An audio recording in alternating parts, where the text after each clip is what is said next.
JIIP has been very active in the past 1.5 years. And our official meeting counted 78, but unofficial one is almost the same number, so 150 times.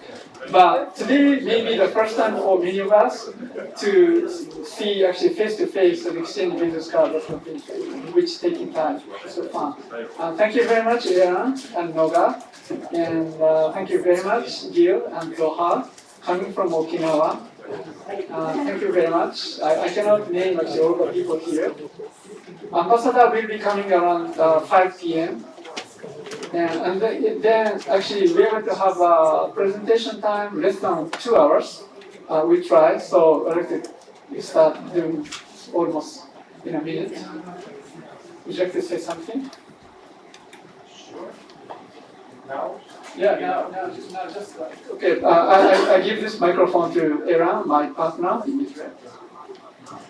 Hello, everyone. Hi, my name is Eran. Thank you, Masa, for inviting me, inviting Noga. Thank you for moving the JIIP initiative, which I believe is very important, with a great future. We love innovation. This is what we do practically all the time. This is our mission, and JIIP is about innovation. It's beautiful. And good luck.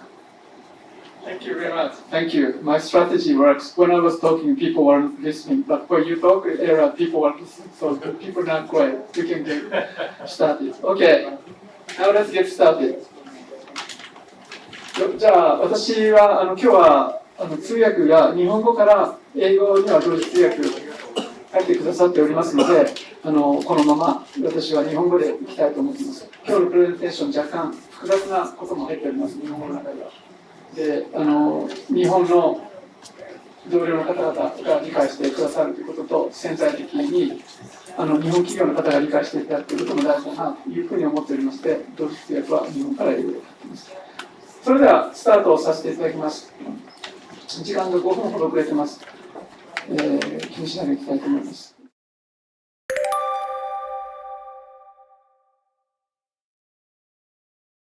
JIIP オープニングコンファレンス、October 5th、2023ということで参ります。で、JIIP というのは、ジャパンインスピレーション&イノベーションパートナーズの略ですが、目的は一番上にありますように、戦略思想とイノベーション力を世界最前線に進化させるという非常に壮大な夢を描いておりますが、本気です。戦後の我々のそのご先祖さんたちが世界に打って出るということで頑張って今の世界がある、日本の社会があると思ってますが、我々も残さなければいけないというのを考えています。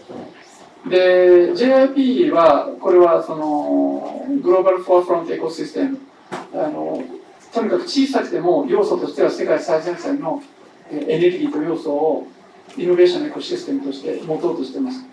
ポイントが3つあります。世界最前線の現実事例や人と会うのが大事でして、次にですね、イノベーションの最先端の風景が見える。それから我々の着想力とスピードを進化するということですね。で、今日の、スケジュールはお手元にお配りしております。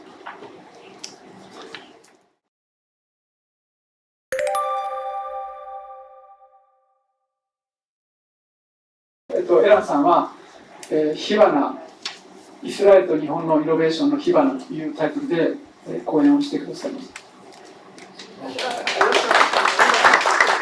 Thank you very much. And again, thank you for inviting, and thank you for coming. And I hope we talk about interesting things that will be interesting for everyone today. So the title is Sparks of Innovation Between Israel and Japan, because I think most of you already know more than a bit about Israel, and more than a bit about Israel being a center of innovation, so this I don't need to tell you. So I wanted to share what I call sparks of innovation with you, So just a few touches of examples of things that happen today in Israel that are important in terms of innovation and are important in terms of our future as humanity. And then touch a few anecdotes about the Israeli innovation ecosystem, not the usual why it happened, but more of the colors of the ecosystem. And then maybe a few examples of how we work in recent years between Israel and Japan in ways that are non-traditional, a bit different than what the common international innovation relationships are, something that is a bit different. So let's start with a quick intro of myself. For most of my career, I've been an investor in venture capital, a VC investor in VC funds, mostly in life science, investing both in medical device and biotech. And in the last 6 or 7 years, I've been an entrepreneur myself, so created new companies together with partners, in some cases together with Masa, in other cases together with Israeli scientists. I'm not a scientist by background, so I will always need a partner that is a scientist to create a new company. I was lucky to do it 6 times over this last 7 years. Let's go to the really interesting stuff. So when we want to give examples about Israeli innovation, there's a variety of fields that we can touch, because innovation in Israel is touching each and every aspect of our lives. You can find many cyber companies and fintech companies and agrotech companies and AI and digital health, and so it's endless. And when I had to choose a few examples for this afternoon, I decided to focus on what's most important for us as human beings, as humanity, and what do we care most about? We care about our planet, and this is a picture of a heartbreaking photo from Greece in July, where so many people lost their homes because of huge fires, because of the global warming. We care about our health as individuals and of our families, of course, and we care about our evolution as a human race. So I will touch these 3 points today, and the first 2 examples are about our planet, are about climate tech. I selected 2 examples from very different sectors. The first is energy, and I have very little time, so I will touch each of them very briefly. And if you want later, after the presentation, we can discuss in one-on-one. The first one is an energy startup that is trying to develop a new way for fusion, for nuclear fusion energy. Nuclear fusion energy is non-radioactive way to generate energy through nuclear technology. Very basically, you want to take 2 atoms of hydrogen and make them into 1 atom of helium. In the way between the 2 atoms of hydrogen and the 1 atom of helium, a little bit of mass is lost, and as Einstein taught us, mass turns to energy. E equals mc squared, right? So energy is created. To do this, you need to initiate with very high levels of energy, and humanity is trying now to build the first facility that will generate fusion technology. The first success in this was a couple of years ago in the US, where scientists were able to focus 200 laser beams on a size of maybe a beam, okay? And this created more energy than they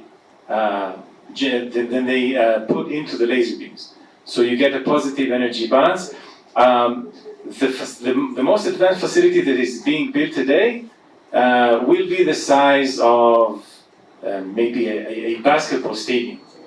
This company in Israel is trying to create a much more efficient way to generate fusion energy. If they succeed, they will be able to generate fusion energy with a facility the size of a container, a ship container, and much more efficiently.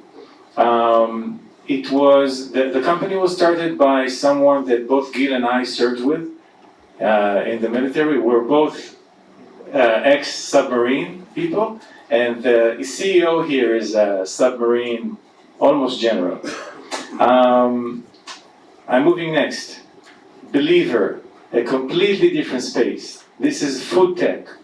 So there are quite a few companies in the world today that try to replace meat that comes from animals with real meat that is cultivated at the lab. If we are able to do this, we will reduce a lot of pollution. We will reduce methane emission, water use of land, and of course, animal suffering. One of the leading companies in the world today, and the first that is building an actual plant for commercial manufacturing of cultivated meat, is Believer, this company. The company is building today in the US the first and largest facility for cultured meat manufacturing, and when they finish, they will be able to produce 10,000 tons of meat per year in a single plant. It means replacing around 4,000 cows, for example, in a single plant. The core of their technology is that they're able to do it efficiently. So when they started, piece of hamburger-sized meat cost $20-something thousand to make with their technology. Today they are at around $3, and this is already commercially making sense to for use and for people to actually buy. Moving next. Moving from planet to our health, and I have one example for you in biotech, which is drugs and pharma, and one in medical device.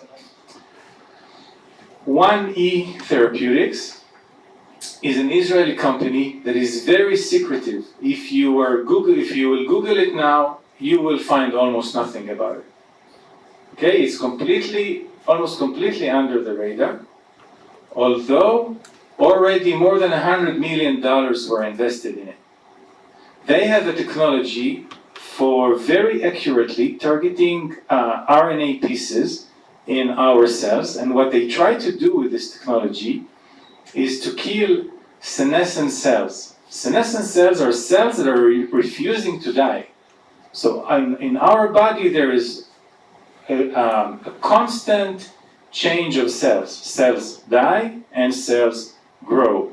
And we have in our cells mechanisms that make sure that our cells will die. Because if they don't die in time, it's a big problem because they start causing problems. They call zombie cells because zombies refuse to die and cause problems, as you all know. It's very scientific. So this company is targeting zombie cells. There have been attempts to do this over the past 2 decades. We know of none that succeeded, and we've been looking for ones that will succeed, because if you can solve the zombie cells problem, you can help with diseases that are not curable today. Some of the cancers, age-related diseases that we are all afraid of. So killing the zombie cells is sort of a holy grail. And whoever succeeds in doing this will help humanity a lot and will also make a lot of money. This company is now raising $250 million. It almost secured the whole amount without even one venture capital fund investing. Everything is coming from non-funds, which it's a very large round to raise without funds, but they did not even need the funds. this is in drugs. Now let's go to devices. So gray matter's health is about reaching this little area in our brain. Maybe you've heard of the amygdala. The amygdala is probably the most primitive part of our brain. So when you see a snake and you jump, okay, this is the amygdala working. So it is responsible for our most basic responses before the emotion is even there, okay? It is very important because it is responsible for a lot of our behavior and for many of the hardest mental diseases.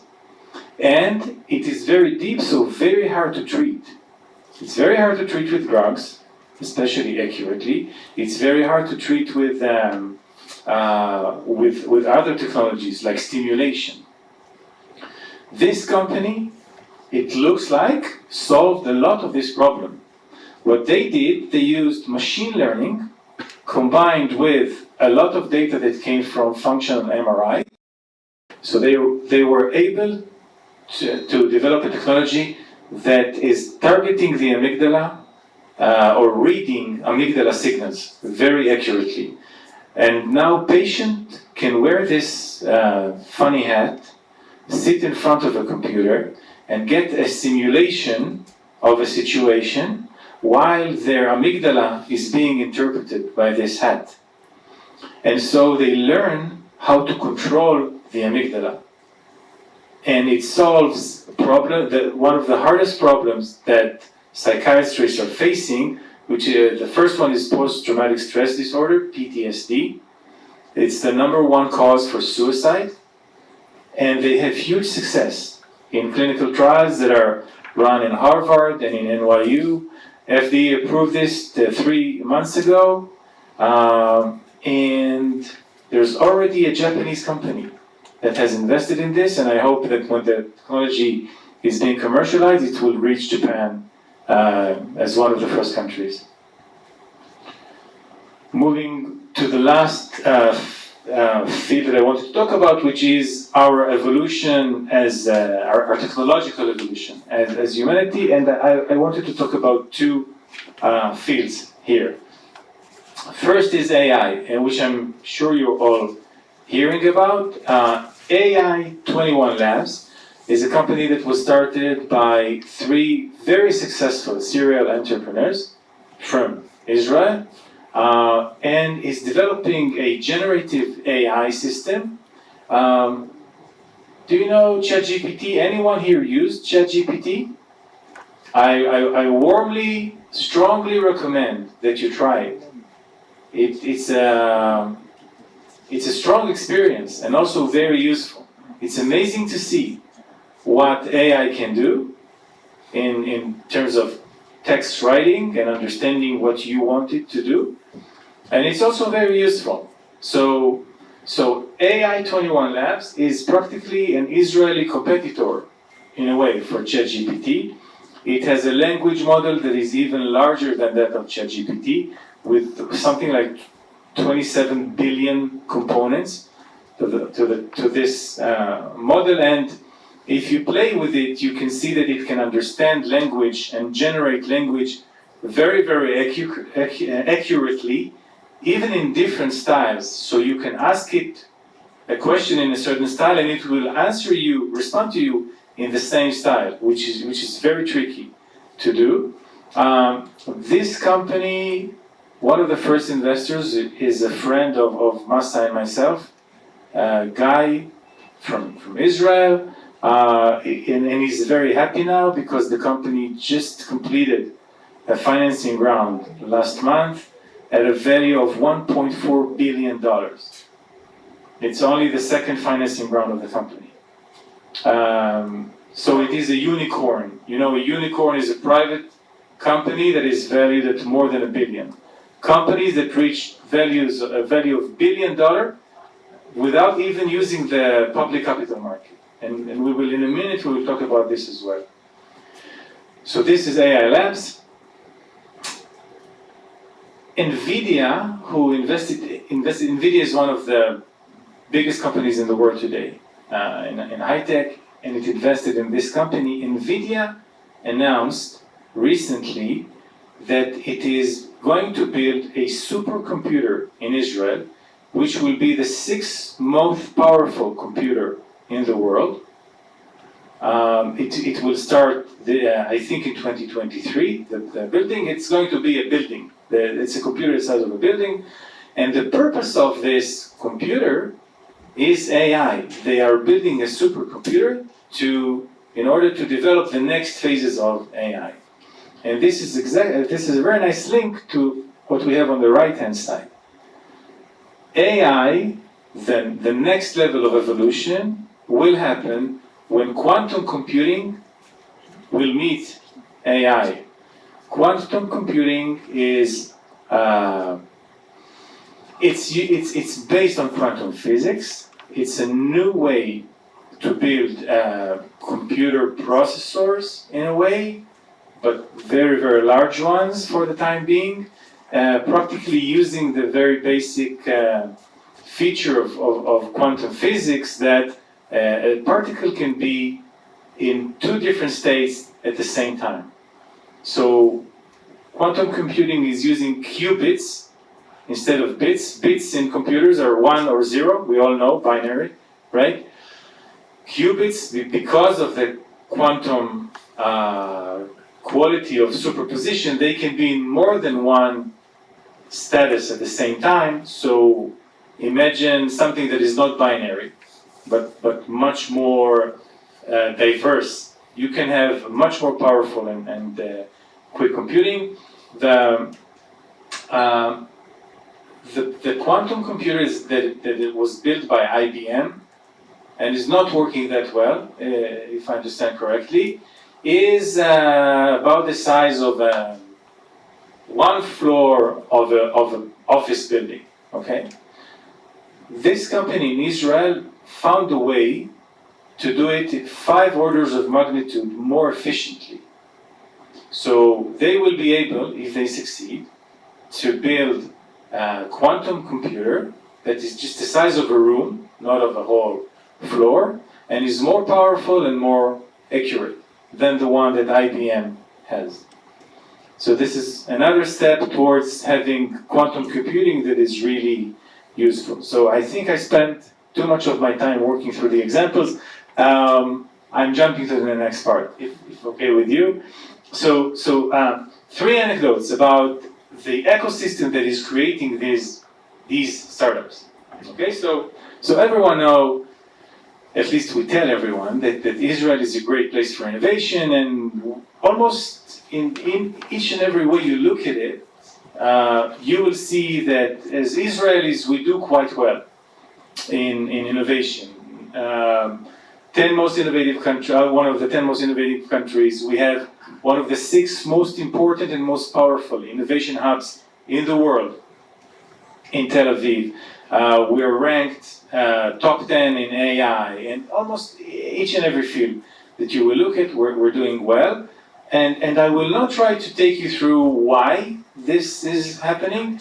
I just want to give you 3 flavors of how it looks like in Israel, this sort of innovation. 3 colors. So, intensity. In my eyes, intensity is one of the most important features of the Israeli ecosystem. So this is a view of South Tel Aviv. Okay, these are the streets of South Tel Aviv on a virtual map. Each and every red dot here is a startup. Okay, each and every red dot that you have on this map is a startup. Look how dense it is. And beyond, in between these startups, you have the purple ones are R&D centers of larger companies.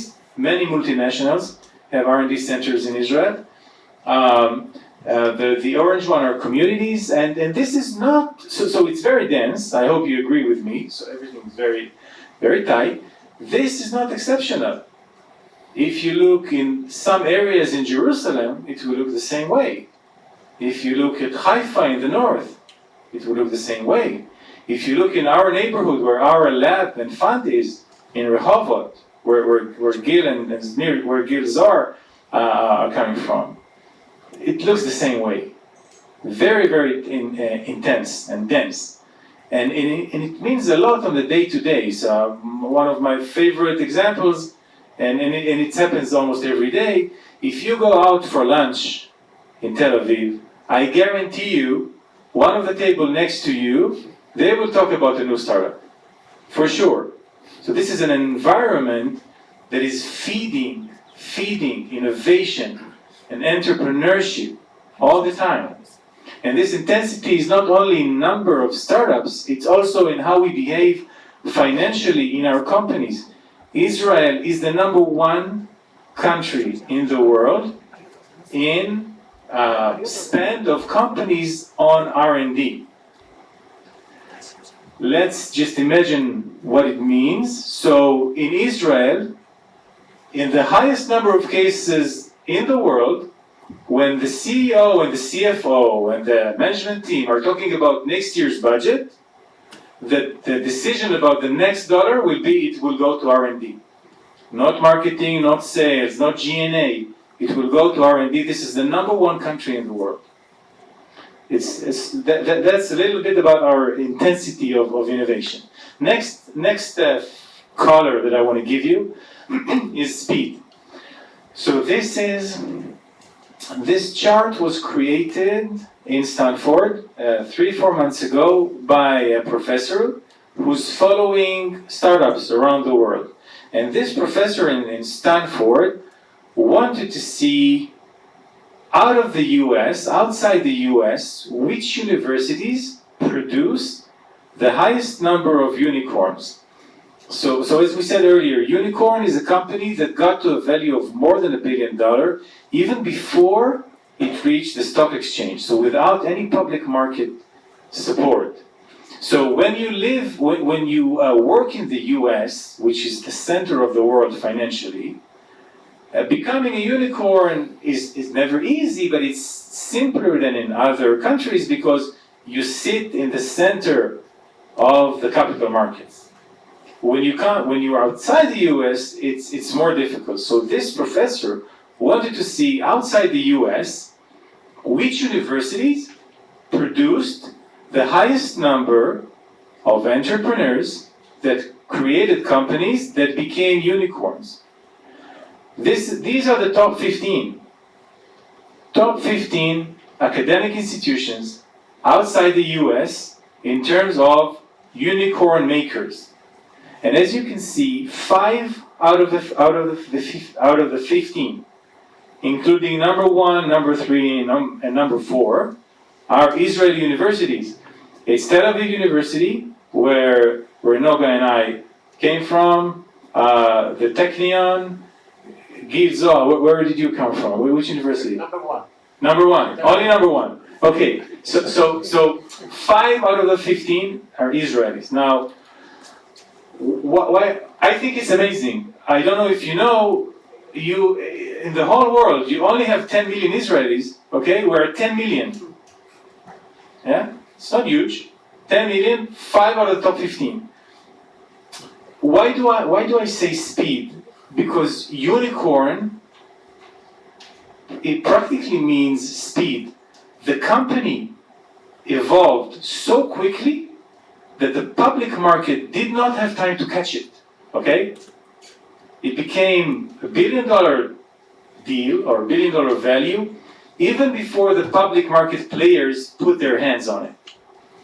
It means that they move very, very fast, and this is a typical character of Israeli startups.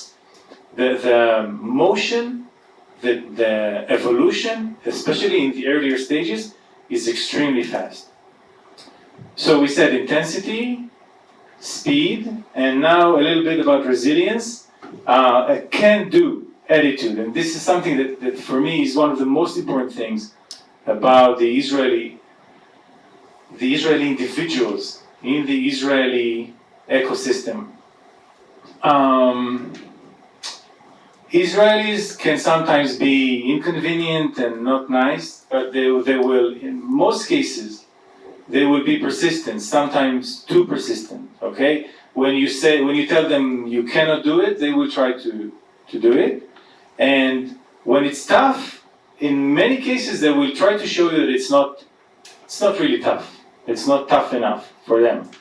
So why do I show you this chart when I talk about this can-do approach? 2022 wasn't a good year. It was not a good year for innovators in general, for the startup market in general. The whole world suffered. There was a very steep climb, good climb in 2022 and 2021. You can see how money that was flowing into startup increased. And this is Israel, but the same happened around the world. And you can see how in 2022 there is a sharp decline. It's natural, right? Economy is cycles. So whenever there's a peak, we already know that there will be also a downturn sometime soon. But look what happens to Israeli early stage investments. Instead of going down with the whole investment market, early stage investments grew. Okay, and this is very typical. I've been through several cycles of the economy with startups until today. It's never fun, but whenever it happens, there is always a wave of new ventures that created for some reason, like a fire in a forest, where after the fire there's a lot of new sprouts. That's what happens, at least in Israel, when you have a crisis. The number of meetings with early stage startups in times of crisis is doubled, tripled. And you try to tell them, don't you see the economy is not doing well?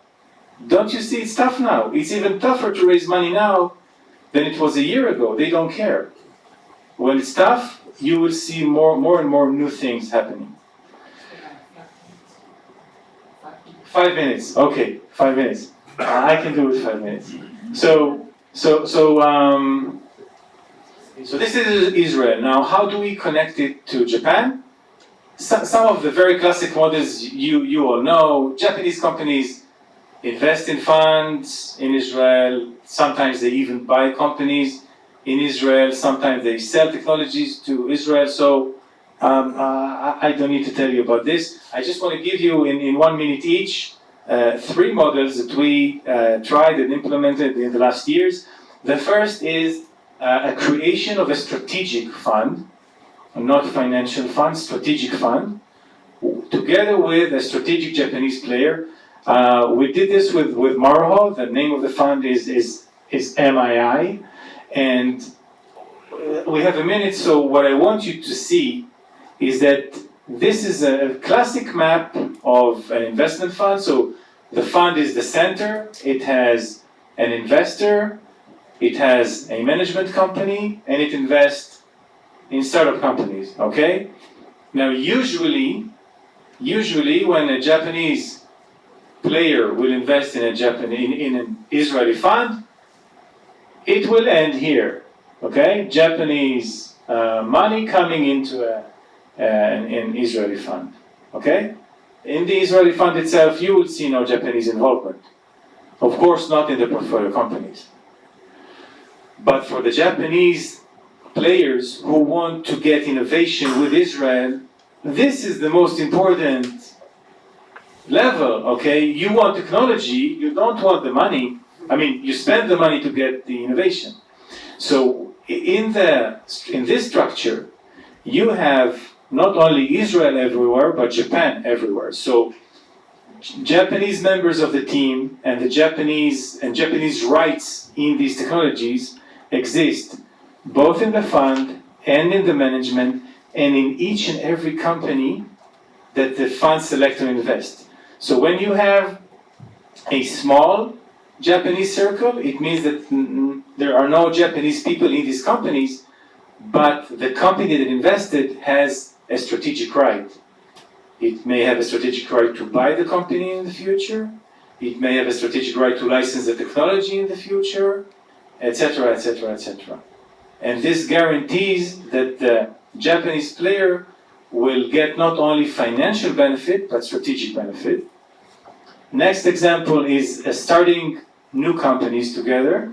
So looking for seeds of innovation together in Israel, selecting them and creating new companies around them. This is an example of one such company. I will not go into it now. That technology is a bit complicated, but if this works, this technology, the name of the company that was created by Israelis with Japanese is Silverskate, with a very strong Japanese involvement in the creation of the company, in the planning of how the company will operate, and in follow-up later on, and of course in strategic rights for the future.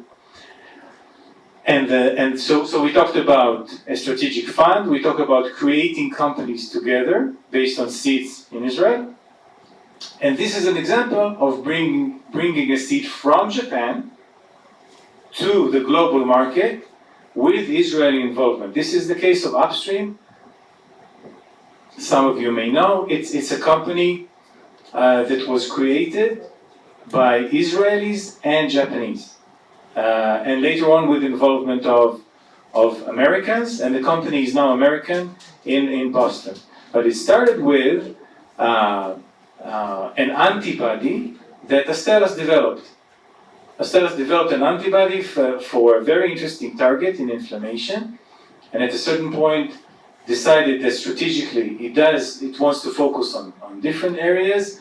Maruho, a Japanese pharma company, really liked this antibody, but did not know completely how to develop it because it's a biological asset, and moreover, did not want to invest the huge amounts that are needed in order to develop such an asset. And what we did was we formed an Israeli team that is experienced in creating startups and in development of biologics. We created a plan together with the Japanese team in Maruho. The plan fit the strategic goals of Maruho. And then we brought on board investors from the US with a total of $200 million. And with them created a company that is now in Boston. It is developing this asset very successfully. It raised 3 months ago, it raised an additional amount of 200 million. And it fits exactly the strategy of Maruho, and Maruho will have rights for Japan. And is a partner in this company with very close relationship. So again, at the bottom line, there is a lot of strategic value for the Japanese player. Now, last page. And this is advice for Japanese companies from our joint experience. If you want to get strategic value out of Israeli innovation, you need to actively participate. These two words are extremely important. Actively participate. You don't just invest your money. You have to be a partner in this and participate very actively. And this means you need a good Israeli partner that you can work with because you're going to work. It's not just fire and forget. Pay money and then it will happen by itself. So you need someone that you can work with, that you have trust, that you develop mutual trust with. Dedicated teams. So from our experience with Japanese companies, every 3 years, people change positions, sometimes every 2 years. It's working for you. It's not good in terms of relationships. And that's a lot about relationships. So if you have a team that is working with Israeli entrepreneurs, let them do their job for longer than 3 years. Because the relationship that is being developed and the experience is very valuable. When people move frequently, you lose the connection. Come to Israel, that's always a good advice, it's very nice. But also you need to be with people in person. in order to get to this level of collaboration. You don't have to live in Israel, but you need to come to Israel to visit from time to time. Long-term commitment. This is a process. Again, we're talking about creating experience, creating relationship. So if you're going to do this, know that you need at least 5 or 7 years. Don't plan to check in a year what happened, because in a year nothing will happen. You need more than this. So if you go for Israel as an innovation partner, think 10 years ahead at least. What else do I want to tell you? Oh, and of course, if you do it, then it will be tremendous. The value that can be created for Japanese companies and for Israeli companies from this collaboration, our experience, the value is tremendous, so it's worthwhile doing this. That's what I wanted to tell you today. Thank you very much. Am I on time? Thank you.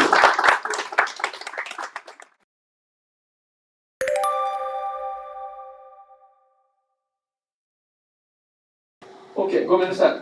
ということで、このタイトルでいきますね。これは3年前の来週ぐらいにピアノを始めて、審査員の前でピアノを弾いてるわけなんですね。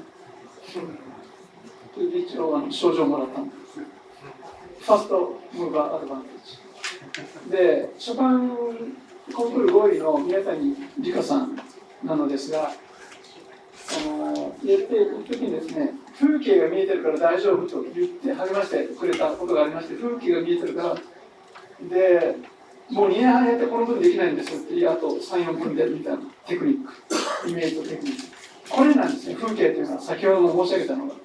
それはどこかと言いますと、これは名刺の裏で最初にお見せした絵と一緒なんですけれども、世界最前線のですね、現実事例という人に会いながら、今話を聞きながら我々触発されていると思うんですが、そこがスピードなのかどうなのかということなんだと思うんですけど、イノベーションの最先端の風景が見えるというのがすごく大事で、風景が見えて目指したいと思うというのがとても大事だな。それで着想力、それとスピードと合わせていくと、必死でこれをやっていくということじゃないかなというふうに思っています。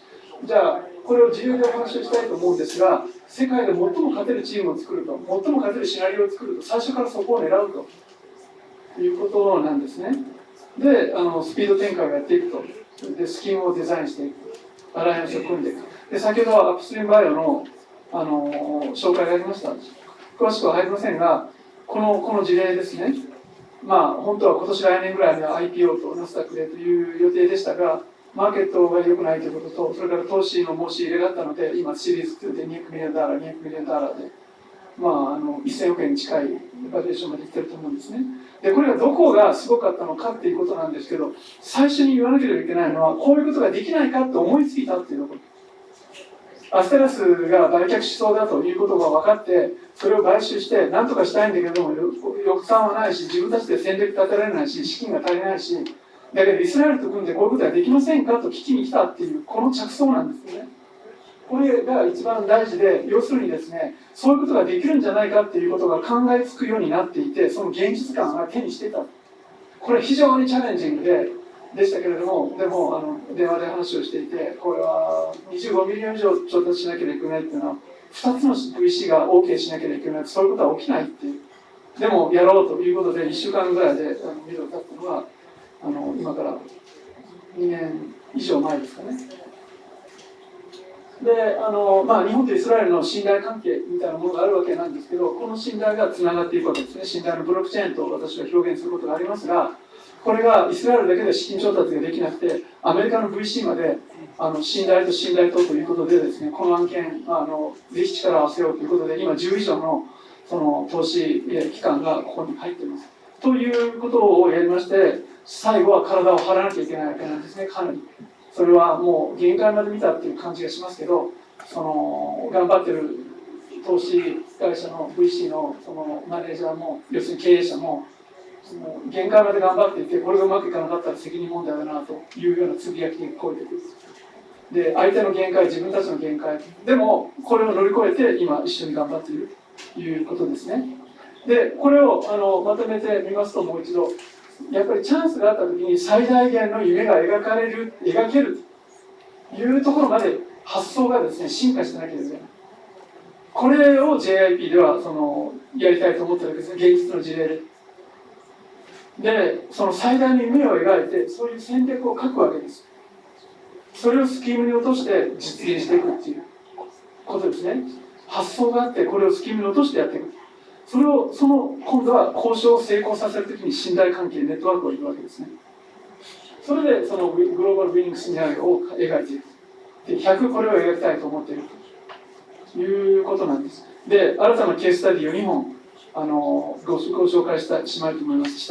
一つは中古車 DX なんですが、市場規模が Amazon が狙った時の本の20倍あります。しかもこれは IT に特化しようとしています。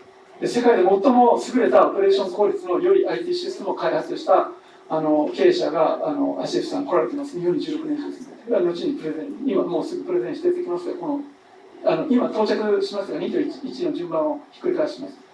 Amazon と違って在庫を持たずに展開できる。これをですね、2年間ぐらいで市場規模1000億円というような規模って可能なんじゃないだろうかとふっと思うわけです。着想はこれをどうやって実現するかということですね。だから2番目がフェールセーフのトリウム原子力発電ですね。要するに停電になったら自然に止まってメルトダウンが起きないとあることは前から分かってるんですけど、実はこれはプルトニウムができないので原爆の材料ができないということで日陰の存在になってたわけです。でもこれが日本が一番進んでるわけなんですね。もうギリギリできるまで来ていて、プロトタイプは30億円、第1号機300億円というところまで来ていて、いや、第1号機300億円出すんだったら15号機から100号機ぐらいまで出すのビジネススキームかけなきゃいけませんよと私は思うんですが、市場が巨大で急成長が可能で、しかも人類にとってプラスになるんだと思うんですが、これをどうやるかということなので、これもプレゼンテーションしていきたいと思います。しかし、高度なステージに左右されかねないどうするか、こういうのがあります。先にもうこのケーススタディが終わってからまとめると思ったんですけど、時間の関係で先にやりますが、こういう2つのケース、3つのケースを見ていて思うのが、まとめはですね、でプレゼンテーション今から入るんですよ。トリウム発電先ですから、コンピューターつなぐのはよろしいですか？ OK。で、一社でやらない、発想のスピードもそれでは不十分で、それからまず日本でとは考えない、最初からグローバルになってどうするか。だから最初からですね、世界で最大限成功するシナリオをイメージして、そこから逆算してその戦略を立てるっていう感じだと思います。で、日本のベンチャーキャピタルでは間に合わないと思います。で、エグジットは IPO ではない。で、我々接している多くのベンチャーが IPO を目標にしてるんですけど、IPO じゃなくて、IPO した先どうなるんですかっていうと、結構大企業との M&A だったりするわけで、その戦略がなければ IPO を成功しないし。だったら最初からもう日本の場合は大企業を巻き込むスキームを考える。でも日本が遅いどうするっていう。そういうのも超えるっていうことをやることが一緒にできませんかっていう志の高い VC と一緒にプロもいて、その大企業を巻き込むということじゃないかなと今思っています。で、狙う戦略シナリオ2つのうちの1つでどちらかで、1、世界で最大スピードで世界一か、それはどうしてもできないんですともういうものがあるんですね。そしたらその企業にとっての最大限のシナリオ、アップストリームもこの場合です。どう考えても世界のそのマーケティング力は日本では逆立ちしてもかなわないんだから、丸語じゃなくてもこれは無理だったと思う。あれが日本にとってとかその人たちにとってベストだと、これ A か B かどっちかを狙うということではシンプルだと思う。じゃあ中身に入れたと思いますが、じゃあトリウム発電の方からいきたいと思います。じゃあ林さんと村田さんとよろしくお願いいたします。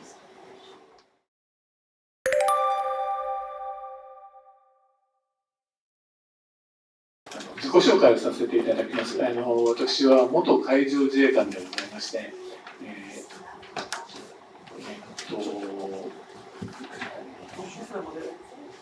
今こちらにペリーさんが持っておられるのが、そのトリウム発電の炉の部分の50分の1の目標のモデルでございます。それから、こちらにございますが、これ李登輝さんが、東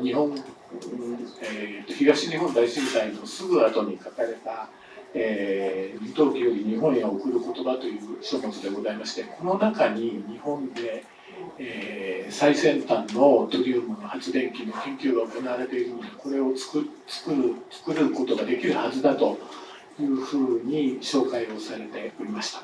これ前の方に置いておきますので、後でご覧ください。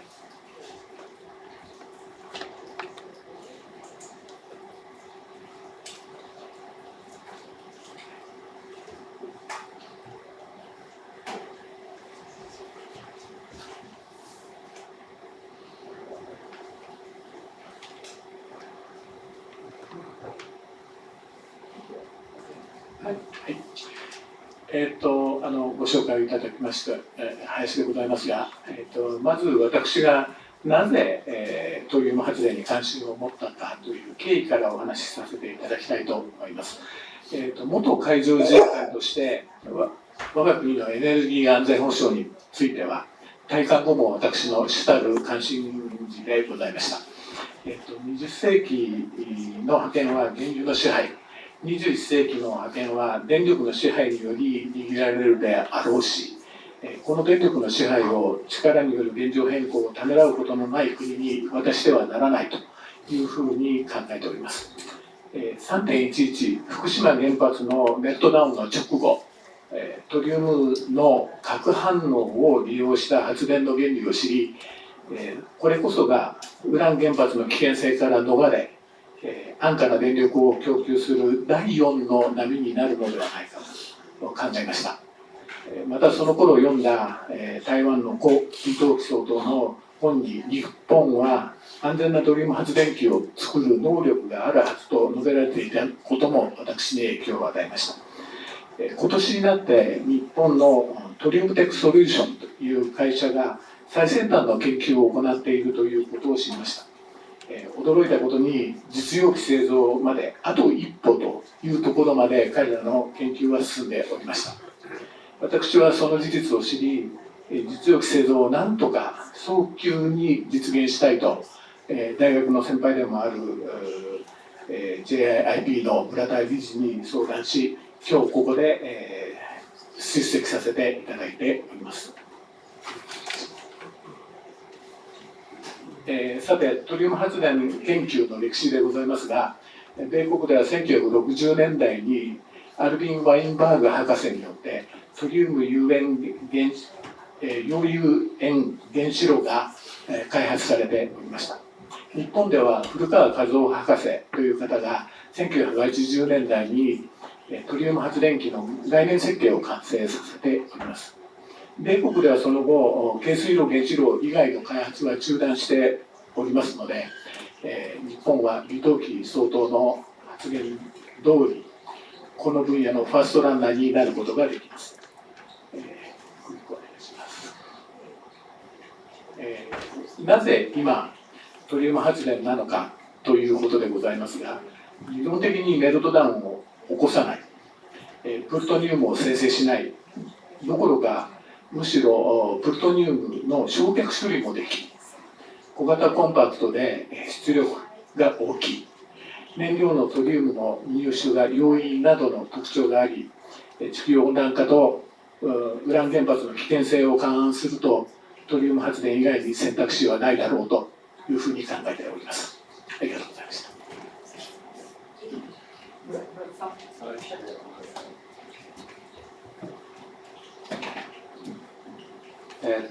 村田と申します。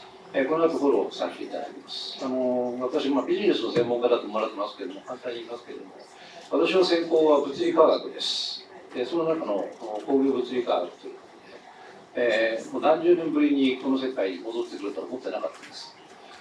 まず一つ申し上げたいのは、このトリウム溶融塩炉の発電コスト、これをご覧になっていただくと分かるんですけれども、これは、経済産業省の方が、作った、データ、2030年当時どれぐらいのコストになるかということでのシミュレーションの結果です。ご覧になっていただくと分かるんですけれども、今現在のシミュレーションの中でも、稼働原子炉の約半分のコスト。で、目標としているのは、1キロワットアワー、これが3円から4円です。ですから、世界で最も安いエネルギー源となります。次いきます。もう一つ一番大事なことっていうのは、原子炉の場合の廃棄コストです。ご存知のように。通常であれば、普通の発電機等々の解体コストは 5% ぐらいですけれども、残念ながら今のウラニウムの原子炉の場合には、もう超ハイコストで、計算すらできない状態です。それに対してウラニウムは熟燃焼を含めて許容範囲内にとどまるということです。ハイコストが非常に安い。これがまず大きなことになりました。じゃあ次お願いします。で、これが全体の概念図でございますけれども、先ほど、そこでモジュールプランがございましたけれども、原子炉の模型ですけれども、皆さんご存知のように炉があって熱交換があってタービンで、回すというその単純なものです。この全体の流れの中での概念の中の一番重要な議題の端のところ、これがトリウムのところですけれども、名前は富士というモデルで作られています。この図表の裏側にありますのが 2.5 万キロワットアワーの商用トリウム溶融炉に対するスケジュールです。でそのスケジュールの中でまず簡単に申し上げますと、今スタートをすると商用実証炉、実験実証炉はすでに終わっております。で商用実証炉が作られて、3年でデータの蓄積があって、それからその商用炉のための実証炉を使って並行して、上昇するための商用炉を作っていきます。これが大体4年です。次です。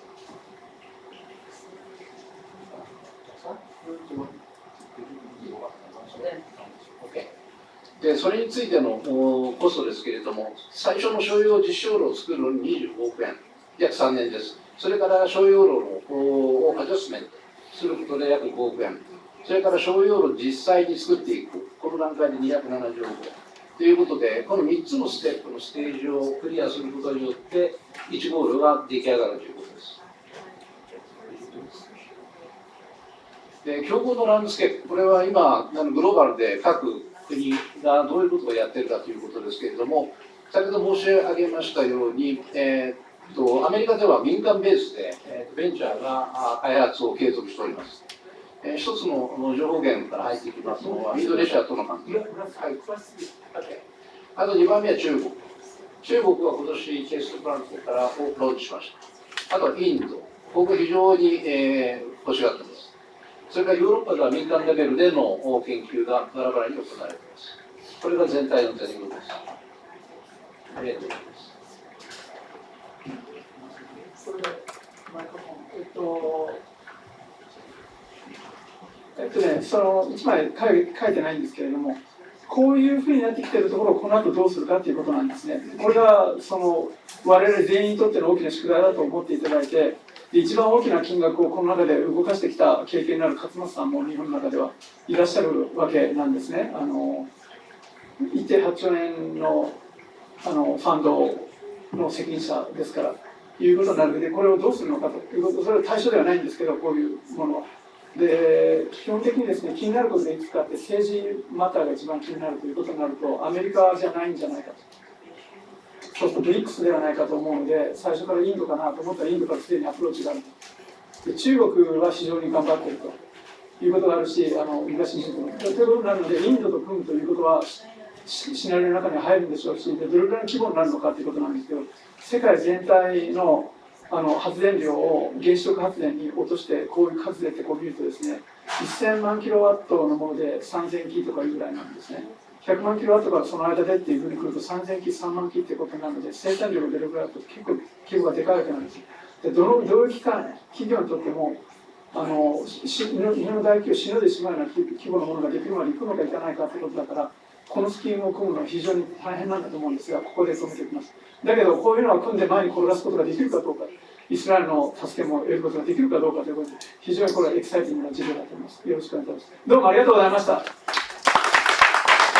それでは次、アシフさんと澤田さんが来られてますけれども、中古車の DX に関してグローバル展開について展開よろしくお願いします。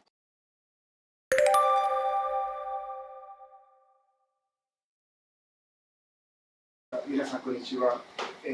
最初に日本語で自己紹介させていただいて、それから英語でプレゼンテーション申し上げたいと思います。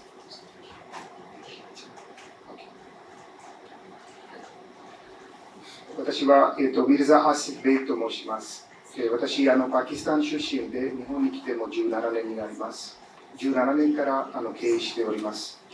これから私元経営したことに対しからの、スタートアップ立ち上げたことを今日紹介できることが楽しみにしております。皆さんぜひよろしくお願いいたします。Thank you everyone. It's a great honor for me to speak with everyone here and to present my startup that we have started up here in Japan, and we have moved to San Francisco recently. and I'm delighted to present that. So basically, Autos.ai is a platform.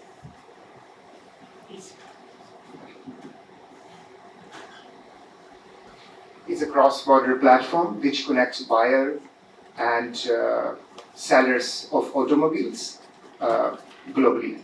So I am the founder and CEO of this startup. My name is Mirza Asif Beg. So this is the first cross-border marketplace for automobiles where buyers from developing countries get connected through our platform with the sellers in developed countries. So imagine we have a shift, dramatic shift from gasoline cars to EV and other clean alternatives that we are quickly trying to move on. And imagine where all the cars, those are gasoline based today, where those cars are going to go and how are we going to deal with those cars. So our startup basically connects those cars with the buyers where they are much needed, and the buyers are coming from emerging markets where we don't have factories, we do not have enough inventory of let's say brand new or even second-hand cars. So we connect them with the developed countries where they can access those cars. Those are much needed in emerging markets. So this is how not only the developed countries, they give the better home to their used cars, and it helps the environment, and it also helps in fueling the economies of emerging markets. We are live today, and we see the early volume of sales. So basically, Japan is one of the largest market in the world which export used cars, followed by United States, Germany, United Kingdom, and Canada. And this industry is actually there since the car manufacturing started, and it is actually the buyer and sellers are already buying the cars, but the process is analog and cumbersome and involves that many of agencies in between, and it takes away a lot of commissions, and process cumbersome is involved. So we have actually identified the problems. The problem statement is here. All the problems that involve between buyer and sellers are manual. Multiple agencies are involved, which takes away like 30-40% of the commissions. And the market is very unpredictable. So we are actually, we have discovered the wide space and unmet needs between buyer and sellers, and we are trying to fill up that space. And that how we can bring the efficiency in the processes, and how we can connect the buyer and seller directly without having involved the agencies. And we understand that if all these unmet needs are filled up, are being filled here in the process, this industry can grow leaps and bounds. We can have more products and services that can be followed in this industry. So here's the solution. We have digitized this whole process. We are bringing web auction. This is the first time in the industry, and we are also bringing remote assistant that can communicate on the behalf of sellers with the buyers in emerging markets because of the difference of time zone and also the languages. So we are using these amazing AI and BI based module and solution that are going to work in this system to facilitate the both sides. So this is the quick structure that how we have structured this solution. The buyer and sellers are being connected through our applications, and all these AI and BI applications are in between, and the remote assistance is provided from several countries here. So basically this opportunity, I would say, is a unique opportunity, and no one has introduced this opportunity since the automobile industry has started. This is the first time in the centuries that somebody, we came up with an idea who is connecting buyer and sellers from two different markets. So we are at a pre-seed level stage, and we are fundraising now. We have raised, for the first time, we have raised $1 million, and we are looking for another $1 million against the equity. So if anybody who is interested in our startup, we are looking for any sort of cooperation. Thank you very much.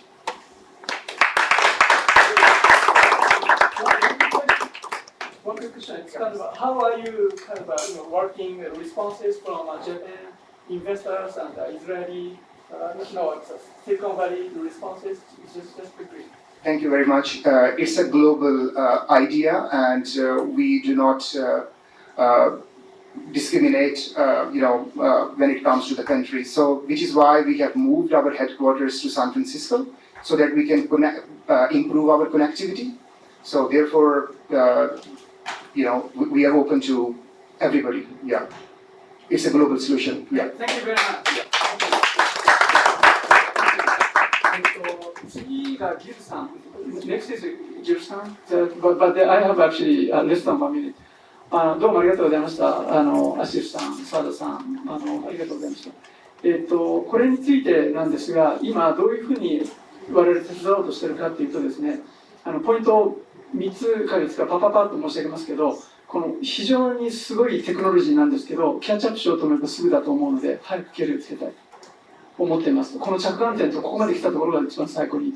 で、2番目、究極のビジネスモデルは C2C だと思っていて、輸出も国内での販売も全てこのシステムを通してしまえば、車が非常に早く回転してしまう。これがグローバルのマーケットでっていうふうに来ると、さっき言った桁よりももっと上がるっていうぐらい大きいんですね。自動車市場は巨大に大きいわけです。で、誰かがやるだろうと。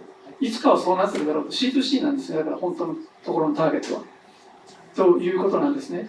じゃあ、誰がどういう形でやったらそこに近づけるんでしょうかっていうことなんだと思うんです。で、一つのシナリオは、今、投資家からの反応がいいので、これでやろうとしている普通の生き方なんだと思う。もう一つあるのは、ここに賛同してくれて、全面的に1000億円事業を作るまで全力でやってくれるっていう日本の会社を作って、ヨーロッパとアメリカということではないかなと、今、シリコンバレーで動いてるのもアメリカは近いので、いうことなわけなんですね。ということで、ちょっと今日チャートもお見せしませんけど、コストずらっといろんなところにかかってるところでいろんなプレイヤーがいて、間を狙ってるわけですね。アービトラージを狙ってるってところがある。でも究極の姿でいくと。で、究極で世界トップっていうコスト構造でも究極でいくっていうことじゃないかなと思っていて、それができないんだったら一歩手前っていうことじゃないかと思う。という説ができること。で、もう一つ、後でお見せするある企業が M&A がもう投資よりも M&A をやりたいっていう会社もあるので、そういうことはちょっと分析で分かっていて、話は持っていきたいと思うんですが、こういうここまでの話ができるかどうかがわからないので、ちょっと教育レベルが上がらなきゃいけないということも考えている。ということで、ちょっと早くですけど、どうもありがとうございました。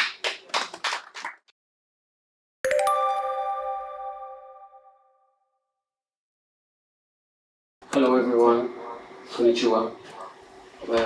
My name is Gilad and I'm the Executive Vice President for Innovation at OIST, Okinawa Institute of Science and Technology. I'm very delighted to be here with you, and I'll use my 10 minutes to try and describe innovation and science and the importance of pushing science beyond the lab in creative ways.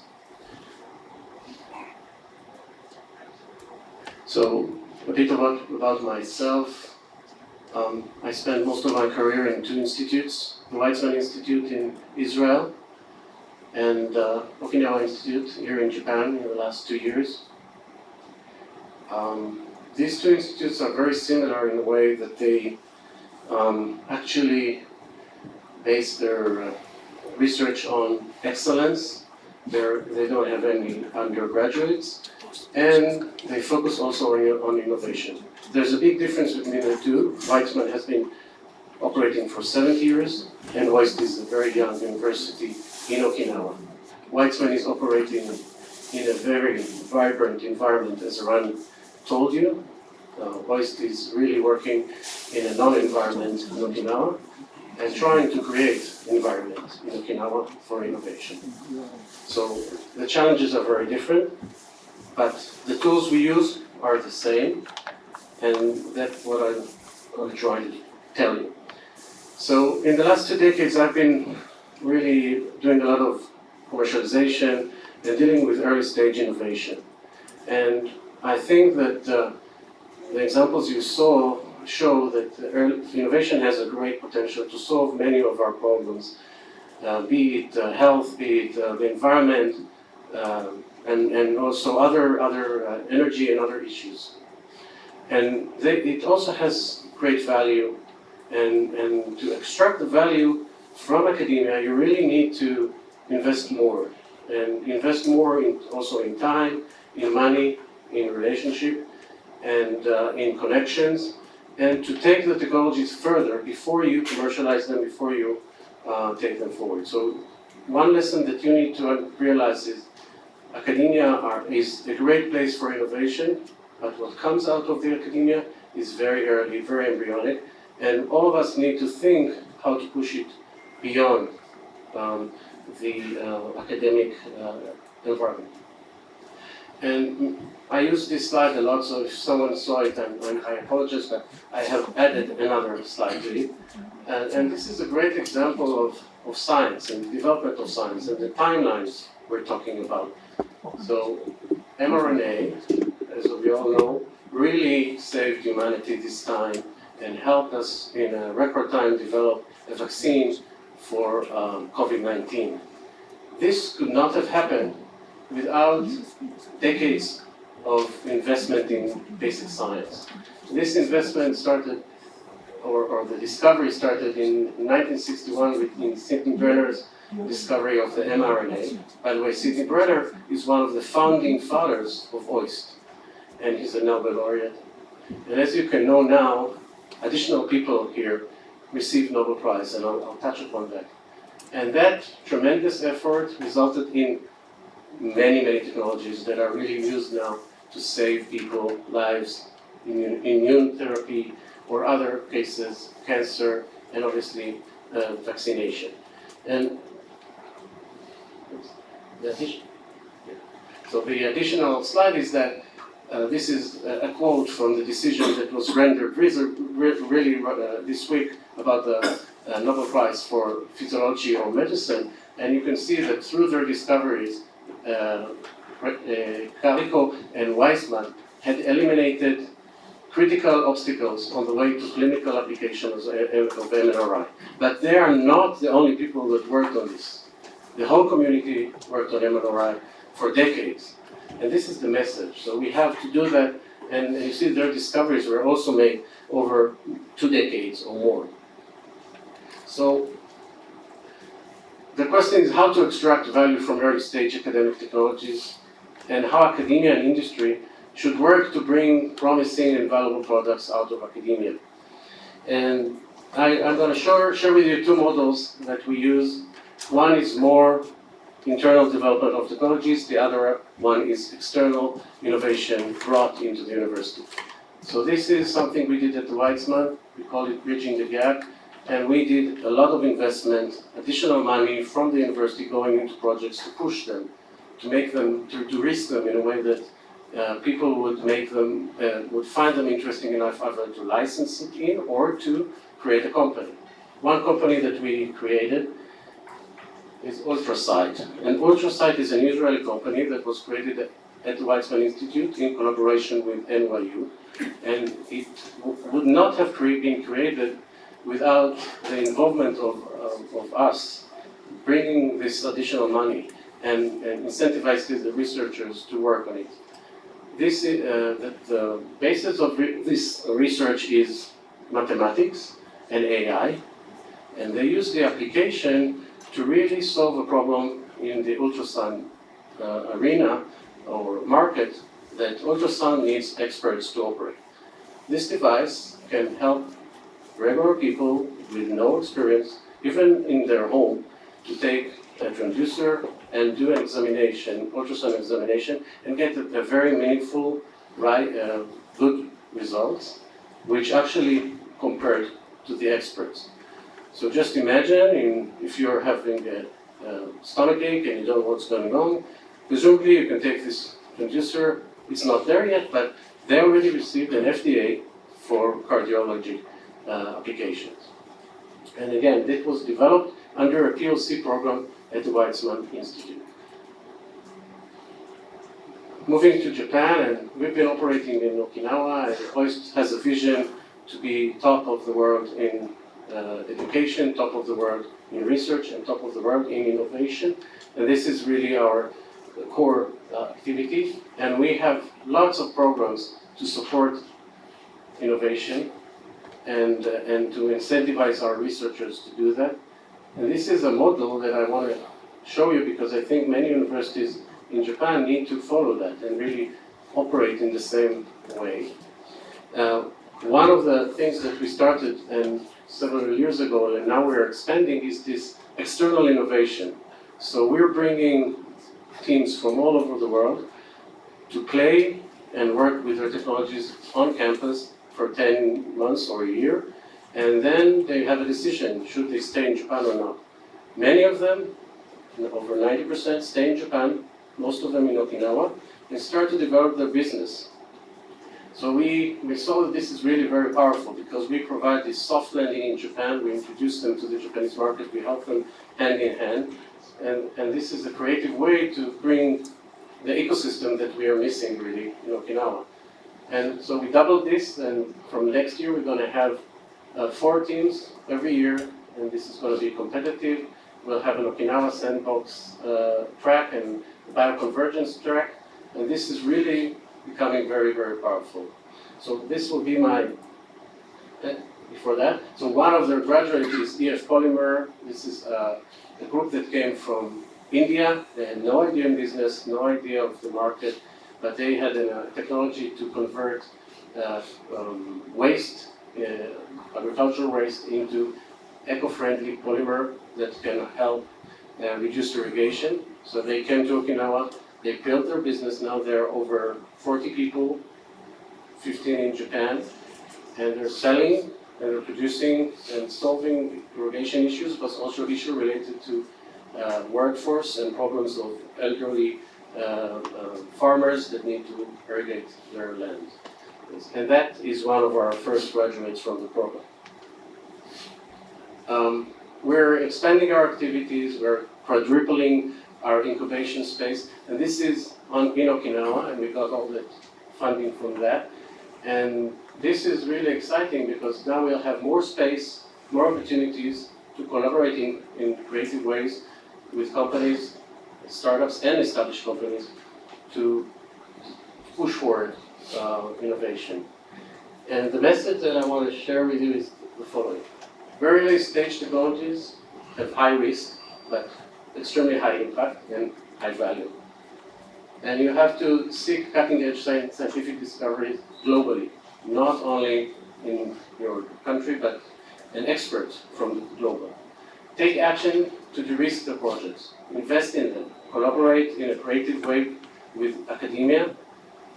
This is a long-term collaboration, and this is a theme that I think Eran also touched upon. You have to have this long-term vision and understanding that this takes time, and use diverse business opportunities and business models for collaboration, including VC investment, licensing, joint research, joint acceleration and incubation. And the example that Eran gave, a VC that has also labs that operate. All these are very creative schemes for collaboration between academia and industry. Thank you for your time, and I'll be happy to take any questions that you have. Thank you.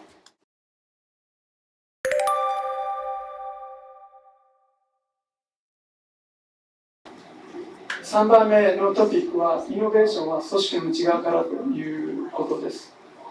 で、今まで何をやっていたかというとですね、日本のイノベーション力を高めるということのために、世界の最先端のイノベーションの風景が見えるということの大事さをやっていたわけですね。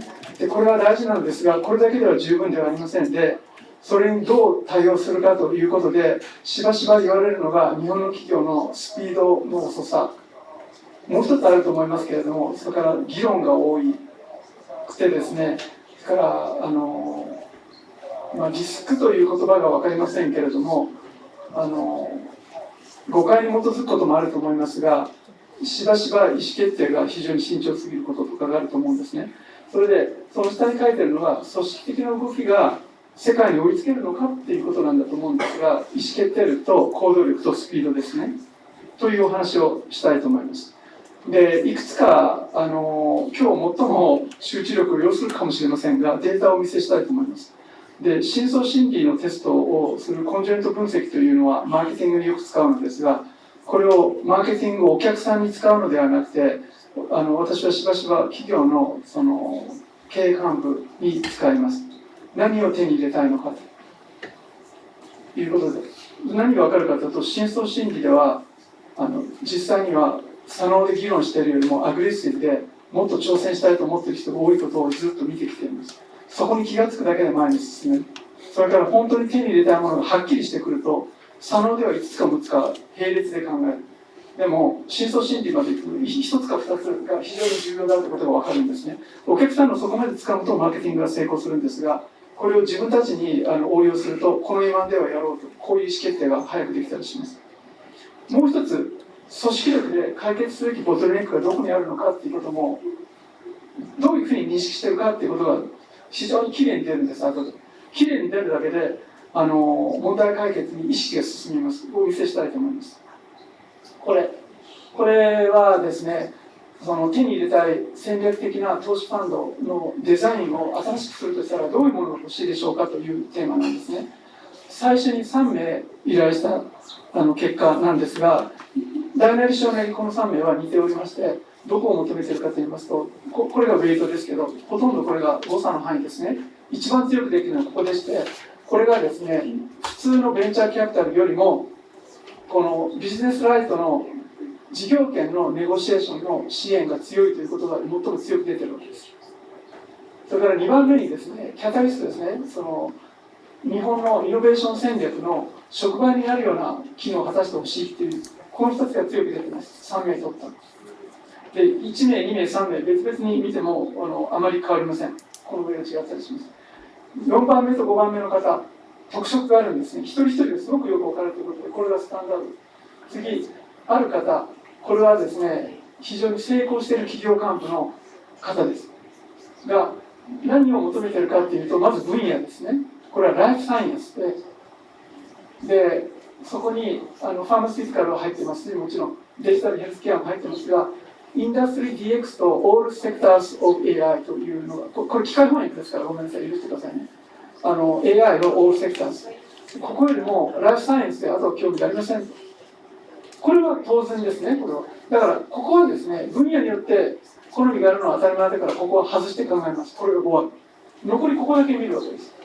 残りのここを見ますとですね、ウェイトが高いのが2つありまして、1つはですね、インベストメントのターゲットがイスラエルよりも US30 に来ています。これイスラエルなのか30なのか分かりませんが、でおそらくですね、イスラエルではもう相当見てきているので、さらに追加したいと思ってるんじゃないかなということが分かりますね。非常にここもアグレッシブに進める。もう一つ、ここはですね、JIIP バリューアッディっていうのは、このエクセレント、ビジネスライツネゴシエーションサポート、これはやっぱり強いわけなんです。で、キャタリスト機能も強いわけあるわけです。先ほどのと違うんですけど、やっぱりこれはあるんですね。先ほどのと違うのは、アメリカに出ていきたいということとここがある。あと、このマネジメントフィーがどうだとかこうだとか、これ誤差の範囲。もう一人面白いんですね。一人一人面白いんで、一人一人。今度はこちらの方はですね、オールセクター AI に行きたいです。これはまた別の会社で投資は成功しているというふうにご本人はおっしゃっていました。CBC のところです。で、ここですね、事業権の交渉いらない。全くいらない。それから進化のカタリスト、これもさほどいらない。でですね、こういうグラフには普通ならないんですね。いらないものがあっても、プラスになるからこれと横に並ぶんです。あえてそこをマイナスに評価するのはこれに何かくっついている場合。で、どういうことかというと、くっついてそこにお金がかかるでしょ、だから嫌なんですって、こう OK なんです。お金は下に来てるんですね。で、ビジネスライツ、サクセスフィー、これサクセスフィーが入ってる、コンテンツサクセスフィーが入ってる、ここがマイナスなんですね。でも、やらないんだったらこれも横一列でいいんですね。なので、言葉に関してはマイナスっていうのがこう出てるっていう非常にユニークで、これはどういうことでしょうか。でもよくわかるってことはまず第一、わかりますか。でこれを完全に関連するのはなかなか難しいのですが、もう一つこれはアンケートも取っていてコメントもいただいていて、非常に成功していますと。ビジネス権利はやってませんという状態でいらないと思っているわけですね。で投資、普通の投資が一番いいと思っている。次、自分たちは M&A に進みます。こういうことが分かる。そうすると今度疑問が出てくるわけです。普通の投資と次 M&A と M&A しなくてもビジネス圏のアレンジでできるビジネスもあるわけですけど、そこだけネガティブになるわけがないので、考えている世界が少し狭いかなっていうことになるわけですね。というようなことも浮かび上がってくるわけです。今度はもう一つ、違うその切り口で、何がこれはね、ごめんなさい、英語も手に入ったんですけど、ここ日本語しかないので日本語のこのまま説明しますが、これはですね、どういう要素が変わってくればイノベーションのボトルネックが外せると思いますかっていう問いなんですけど、ここはですね、社員の自分たちの専任者の数とスキル、数が理想レベル、スキルが理想レベル、現状レベル、これは社員以外の連携のプロフェッショナルが現状か、国内のプロが理想レベルか、海外のプロが理想レベルかというと、海外のプロに対する期待が高いですね。これが一番強いので、連携プロフェッショナルの海外のプロフェッショナルと一緒にやっていきたいと思います。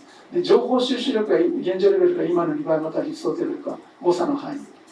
R&D の投資金額が今のレベルが 30% 増加、これも誤差の範囲。で、VC、CVC の投資金額が現状か今のよりも3割か、ちょっと3割欲しいと思ってるんだけど、でも誤差の範囲ですね。もう一つ来るのはここなんですね。役員会と現場のコミュニケーション力。これが現状よりも理想レベルになったらいいのになと思ってる。だから海外や国内のこれも他に比べると高いことなんですけど、プロフェッショナルとの連携が強化されて、それから自分たちの会社の役員会とその現場で起きていることとの逆が取れたらいい。ここは一つ我々役割ではないかなというふうに思います。もう一人違う方、先ほどの今度はですね、一番必要なのは資金なんですね。これがプラスで、ここはこの2つはマイナス要因でして、そのスキルが理想レベルに上がる自分たち社員マイナスになっているので、誤差かなという範囲にもなりますけど、今のままでいいのだっていう意識が強く出ています。で、次、社員以外の連携プロフェッショナル、現状で国内プロが理想かっていうのはいらないと。海外プロが理想かっていらないと。普通理想が一つだったら他に山ほどデータ取っても正のところ横並びになります。でもいらないというところに来るっていう、こういう反応はされているわけなんで、実は転職されてきていて、他の CVC からトップからで、この会社で今トップなんですが、で自分たちがやってる仕事を非常に自信を持っているわけでして、実はこれクライアントだから若干課題があるなとは思っていて、社内では連携ができているだろうと、外で連携しないでやるっていうことがいけるんだろうかっていうところがあったし、だけどそういうようなことで予想外のことも情報が分かってくるってことがあるわけです。で、まとめてみますと、今度どういうことかということなんですね。今2つの話をしています。今のような分析をしていくと、今度同じ社内で違う立場の人たちがどうかっていうこととか、違う会社と自分たちの会社を見るとかいうことの中から、その会社の組織的なそのどこを注力したらいいかどうかということが浮かび上がってくるっていうことが浮かび上がってくることがその会社にとってプラスになればいい、これが一つということですね。その手法としての説明と、現実にこういうサンプルがありました。この調査は続けます。19日もJIIP続けてやりますので、調査は続けながらやっていこうと。でもポイントとして出てきているのは、一つはですね、投資だけではなくて事業権の行使やその支援の重要性が5人中4人ここは重要だと思っているわけでして、いらないという人もいましたけれども、これがイシュとして上がりますよね。これはシリコンバレーではできないで、イスラエルではできるということなんだと思いますけど、全ての案件これをやっているので、これはもう現実にこれを働いてやったのを選んですが、日本とイスラエル間の中では最もやってきているということだと思いますけど、私もチームですから、我々チーム一緒にやっていたということになりますね。もう一つは本社が進化することへの触媒機能。これが最初の調査ですね。2番目の調査を見ると、外部プロフェッショナルと連携することへの動きですが、今日一連の話の中で、一社では無理で、他ともタイアップして世界一を狙うんだっていうところから来ると、ここは私はもうありだと思っていて、これに目を向けてないっていう幹部がいるところは、これはちょっと気がついていただけるともっと強くなるんじゃないかな、その会社だと思います。それからもう一つは投資は投資だけ、戦略は戦略だけという会社が多いんですが、投資と事業権をその統合してやるっていうやり方があるっていうことと、M&A もこれも同時に考えるっていうことということなので、これはもうツールですからね、こういうのはやり方だから統合して考えていくってことじゃないかな。それから本社役員会と現場の現実の責任者のコミュニケーションでこういう質が浮かび上がってきて、これがこういうことに対してどういう貢献ができるか、貢献できていくと思うんですが、これを現実事例を提供しながらヒントになりながらということをやっていこうと思って、結構どうですか、渡辺さん、割に真面目にやってるでしょ。渡辺さんは日本人の中で70回、80回イスラエルに出張した最大出張の人だと思うんです。それから10件イスラエルのものをデジタルイノベーション関係を10年以上前ですけど成功したThoriumの責任者でしたね。非常に一つの時代を作った方です。私だから彼から結構知ってが懸念されていて、世界一にやらなきゃダメだって言われて、世界一じゃなくてもこの会社にとってはアップストリームはマグロにとってはここが限界だったんだ、こういうの話をしました。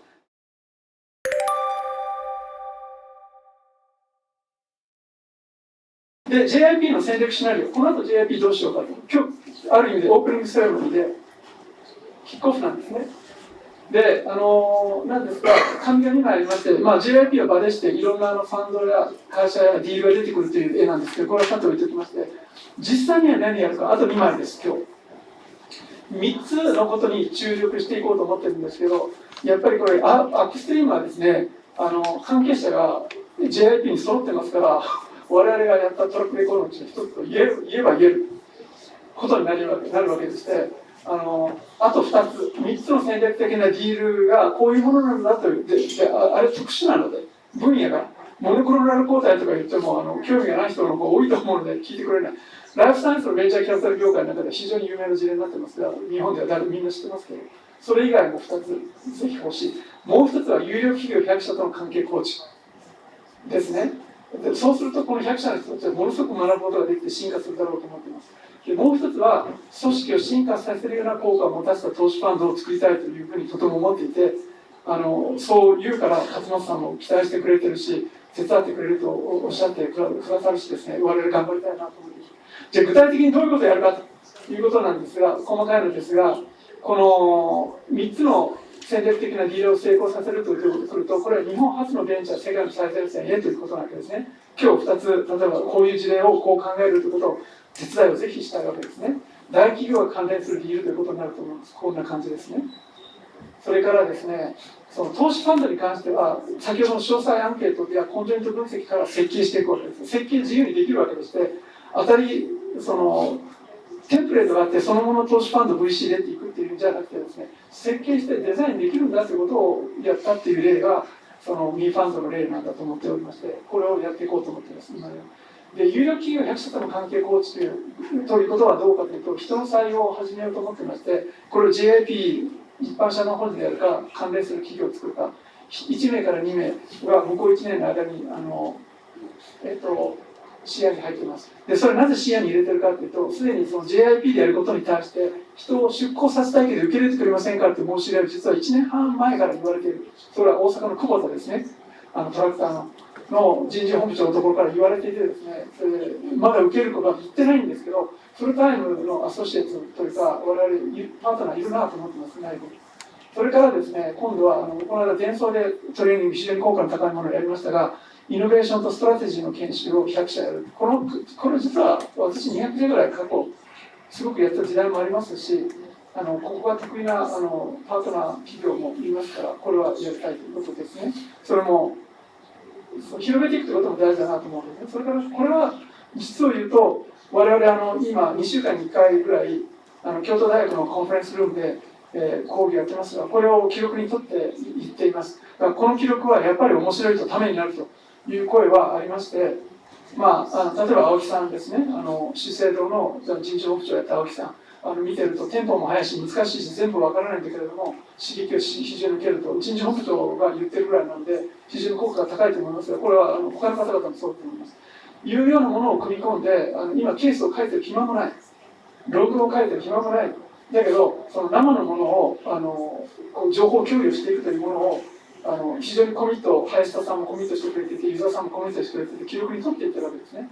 そういうものを使いながらやるっていうこともできるなと思っていてですね、ちょっとぜひ力をいただきたい。それから出版、今日の内容は基本的には出版でさせていただくということにしたいので、ギラード大使様も、それからダニエル経済講師さんも今日は十分来れませんでしたが、そのプレゼンテーション等もいただいたものも入れながら、こういう形でこの後貢献していきたいと思っているということです。それから YouTube から、YouTube で今8000名という、8月にできて8000名が過ぎてきた日本を再生させると、政治的なテーマが多いんですけど、政治じゃなくてビジネスもちょっとやってくれないかと、分かりましたと。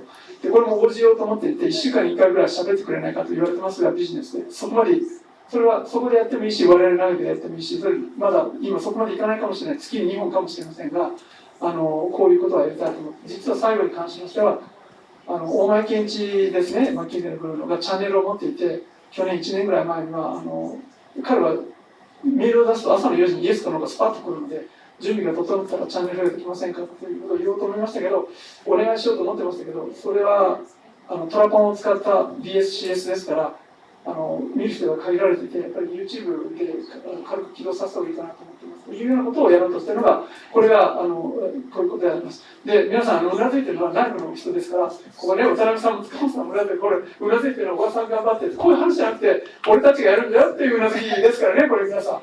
これどうでしょうか、これ。こういうのは面白そうだと思う人は、ぜひ今後ともよろしくお願いしたいので、ちょっと田中さんもぜひお力いただきながら。で、伊吹さんもぜひ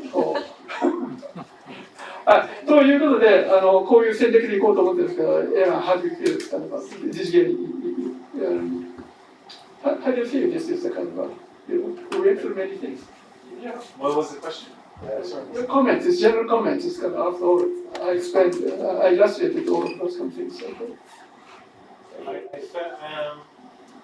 Thank you. I thought it was very interesting to see the preference for strategic value, which we touched in the previous presentation. So you just confirm that what the potential Japanese investors in Israeli innovation are looking for is really above the financial return, the strategic value, which is in a way harder to achieve, right? Because you need to participate, as we mentioned. And I also found it interesting that at least one of them mentioned the lack of skills, which I completely agree. You need specific skills in order to generate this strategic value, working with Israel. And this means investing the longer term that Gil also related to, because you need to have people gain this valuable experience. And there is practically no other way to gain it than to have feet on the ground and hands-on experience. It's not something that you can learn in school. Okay, thank you very much. So this is all the kind of classes are over today, but still we can have a question and answers and chat those content. Now I'd like to end this business presentation part. And wine comes, and the Mr. Ambassador, I'd like to have your brief words before or after. If people are hungry, I'm not going to between them and dinner. This is the worst time. Drink before you speak. So The dinner is yeah. Whatever you tell me, I was planning to come before. Please share some of your words, Some. and then How much time do you have? As you wish. Wait until tomorrow. All right. Thank you.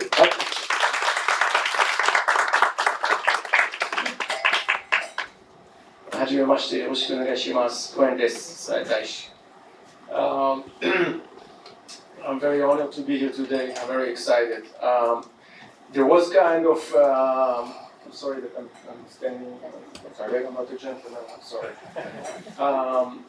There was kind of, I was planned to come earlier and to speak, but my Minister of Economy, Minister Barkat, just arrived to Narita Airport with the direct flight of El Al there are direct flights between Israel and Japan, and soon there will be ANA codeshare. So I just mentioning because you Japanese are very good customers. You will use your mileage, and you can use the ANA mileage soon when you go to Israel. It's twice a week. It's now 3 times a week, and next year it's even go to 3 to 4 times a week. So I hope that you will use it. This is something I worked for it for many years, and it's a strategic line. You're a businessman. And businessmen do not have time to waste on connections in Seoul or in, I don't know, in Frankfurt. You want to go to Israel to do your business, to come back to Tokyo, and I promise you that you will enjoy this flight. So my Minister of Economy just arrived. He'll stay here for the next week. And he's going to meet Minister Nishimura, he's going to be in Osaka, he's going to be here in Tokyo. We are going to have a lot of sessions with businessmen. Hopefully many of you can come and visit and participate in the events that are will be held here next week. Now, this visit is an important one because it is just reciprocal visit for Minister Nishimura that came to Israel just a month ago. And before them, Nakatani Sensei that came, State Minister for Economy that came. And I think it is a reflection of the real involvement and the real bond that Israel and Japan have together these days. I do not want to go into the history when in the history it was not so good, but then after 2011 when Israel came here to Fukushima, and to the disaster that's happening in Tohoku. And I think since then, things have started to develop. Also, Prime Minister Abe that came to Israel and President Netanyahu that came here. But I think that we are now in a position that I think the sky is the limit. And I can tell you that when I'm talking to the relevant authorities here, to CEOs of major companies in Japan, also in Israel, to the Ministry of Economy here, to JETRO, to Keidan Ren, to all of them, they're saying the time has come, and we have now to run forward. Now, how many Japanese companies opened offices in Israel, do you know? R&D offices or innovation laboratories? So it's more than 90. I want to double it, and I think it should be doubled and even tripled, because you said that there was this Silicon Valley, and I think you said it, Silicon Valley. Israel is the Silicon Valley, I think. This is the way.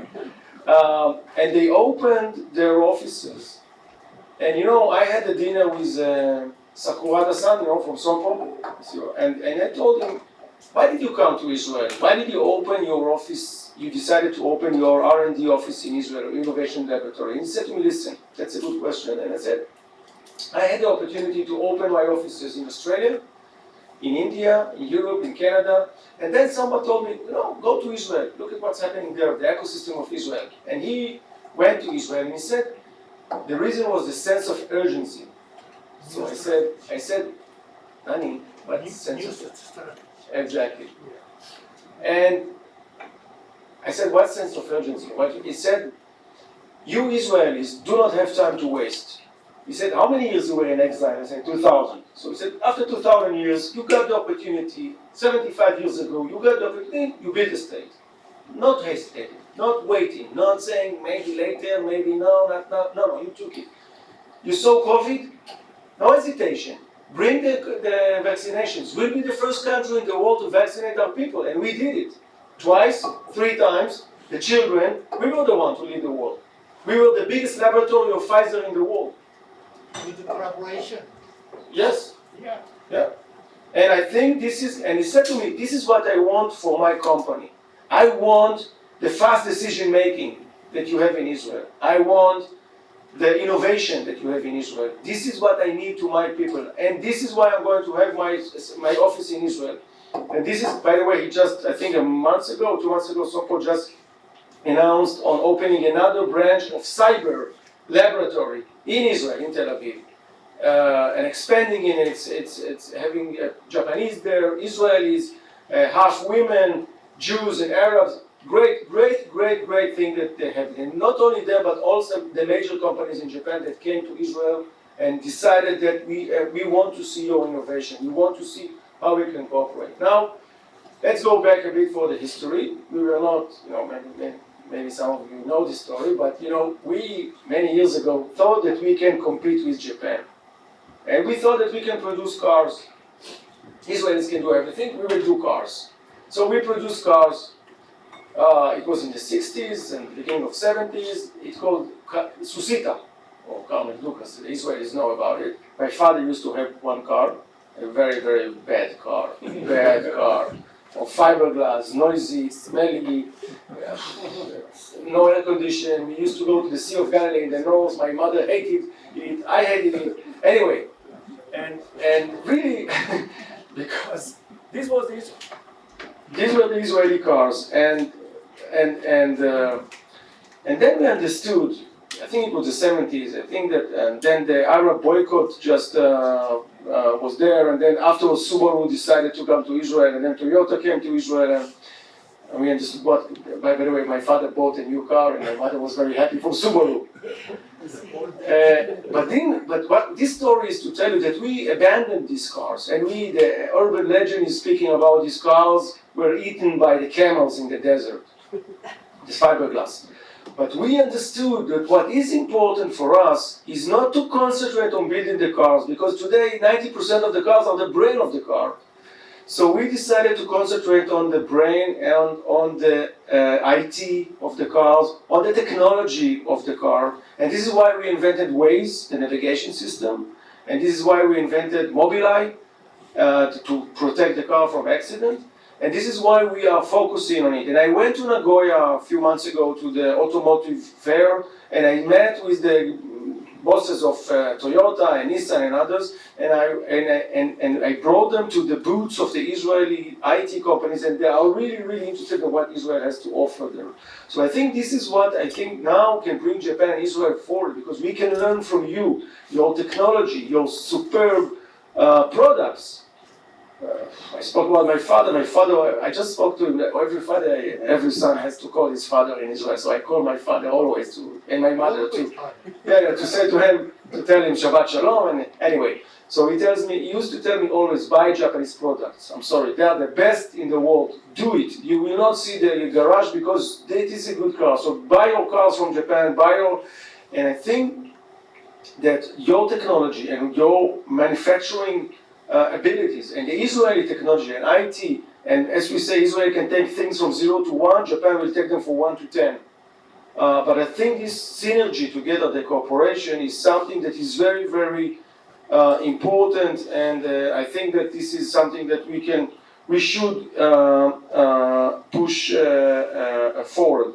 Now, we are working as governments in order to facilitate you, businessmen, to work. So, first of all, of course, you have in the embassy of Japan and Israel, you have your commerce attaché, but you have it also in Israel, in the Israeli embassy here, our commerce attaché Daniel Kolbersan, and of course myself, that will be willing to help and cooperate and to connect you to the Israeli companies if you want, and as everything that you need. Other than this, we are working on FTA and EPA, free trade agreement between Japan and Israel. The time has come, and we've just finished last week the third feasibility study of Japan-Israel FTA, which is so important for Israel, because it is very important for us to be able to compete with Americans, with Europeans, with others, to export our products to Japan, to export our cyber, to export our technology, to export our products. But it's also good for Japan, because Korea now has an FTA, and the Hyundai is being sold in Israel 7% less than Toyota or Subaru. Why? I don't get it. Or European cars. And you remember my father used to tell me that, so I don't want to pay 7% more. So this is what I think, and this is what is very important. I hope that in the really coming future we can announce, it's still not there, but we should announce on opening of FTA, and I hope we can run fast for it, because it's good for the two economies. And if it's going to be started, so it's the first EPA that Japan is going to start with a country which is not, the RCEP and the multilateral effect. So I think it's also kind of demonstration of what we can do together. And I think if you can also encourage the relevant authorities in Japan to come forward, I know the Eran has done it, and others, JIIP also should do it, to say, let's go for it, it's good. And we don't have to drag these negotiations for 6 or 8 years. We've signed it with UAE in 6 months, because it was a mutual interest for both of us. And I hope that, and nobody will suffer then.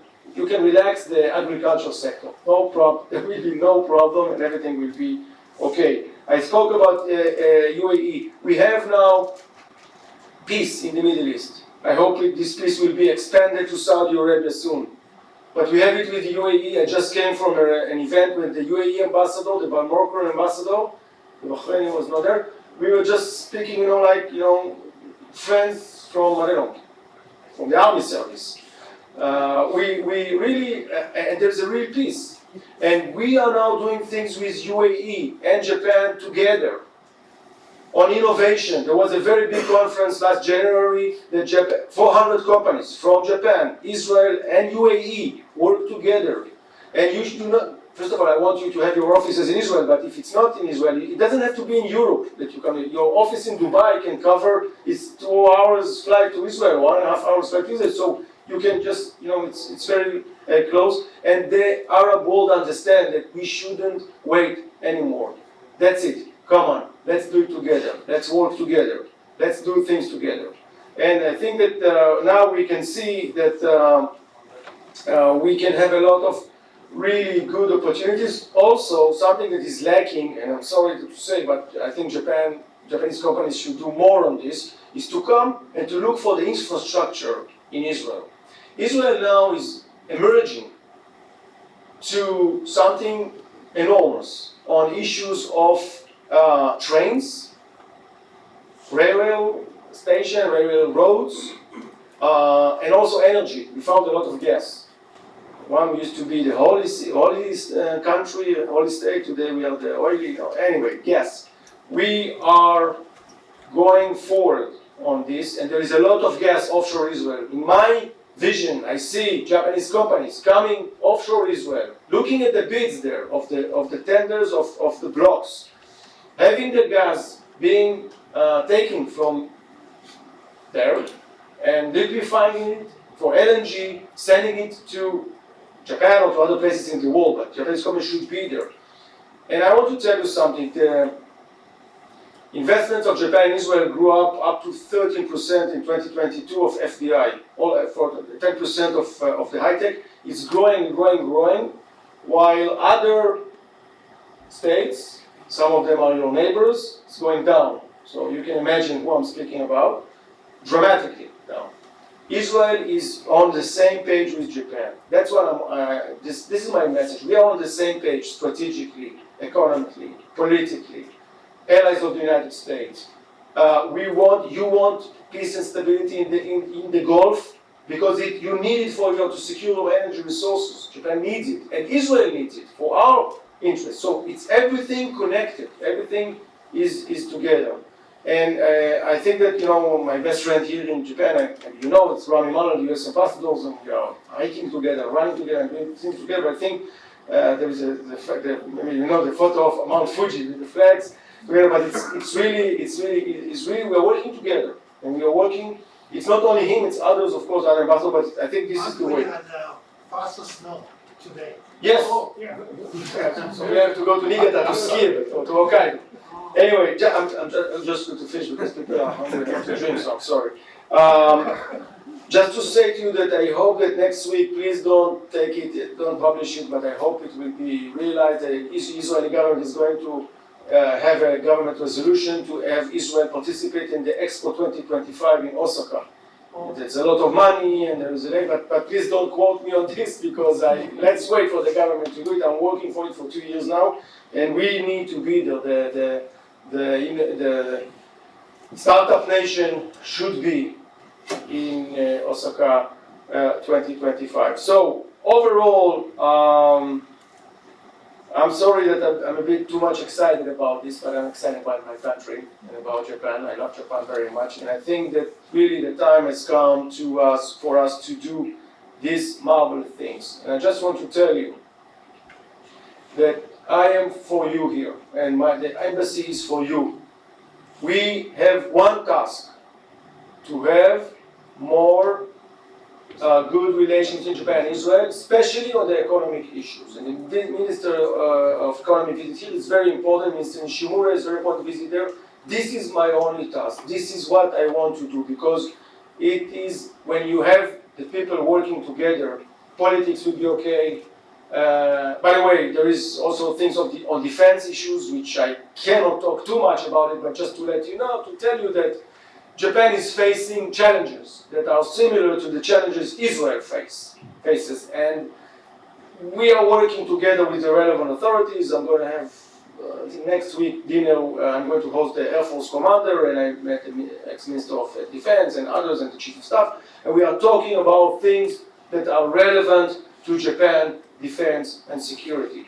It's also for us, and I can tell you that there will be a lot of things going on the way, because this is, I think, important, of course, and it's not only the way that, Israel is a producer of a lot of systems that are from cyber and others from missile defense programs and things that are very, very much sophisticated and that advanced, and that were being also used in combat situation. But it's not only this, it's real cooperation on doing things together, right? In military, it's not only selling and buying, it's doing things together and thinking the same on challenges that we are going to have in the future. Of course, Japan has here a neighborhood, something nice or less nice. We also have a neighborhood that is challenging. So I think this kind of course, missiles that are a threat for us and for all of us, and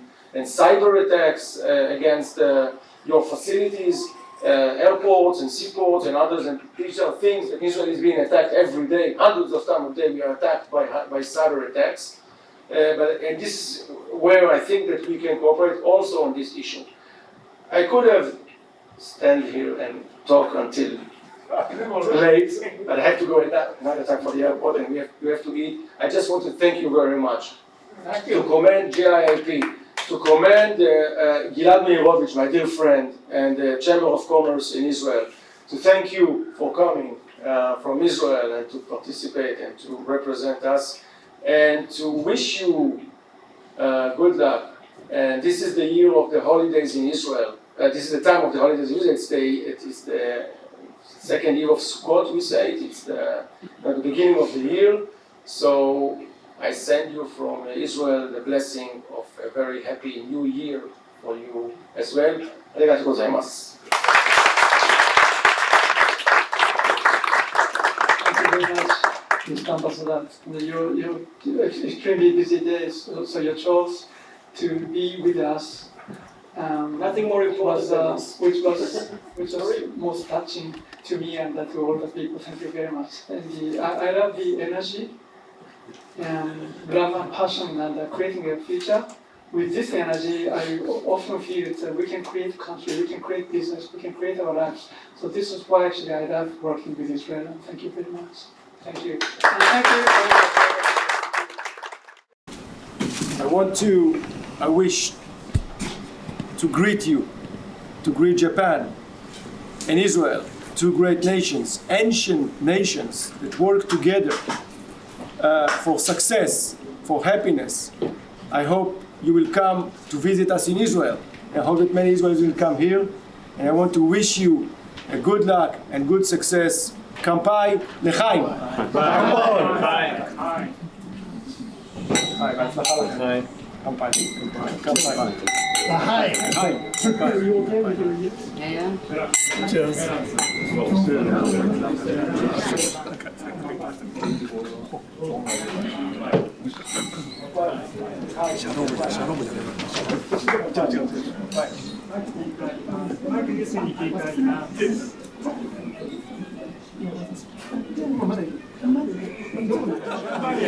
そういう法律のところを抑えなきゃいけない上では、すごく技術がすごく終わりになる。結構重要な。名前も言われて、現在、トリステックス社長をされているのが、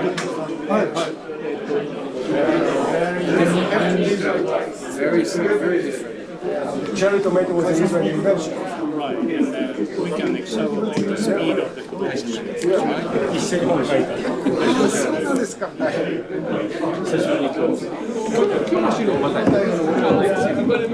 うすでに買いました。それ譲れないな。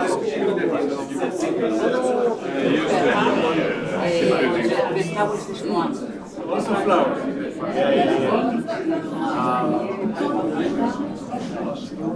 Yeah. So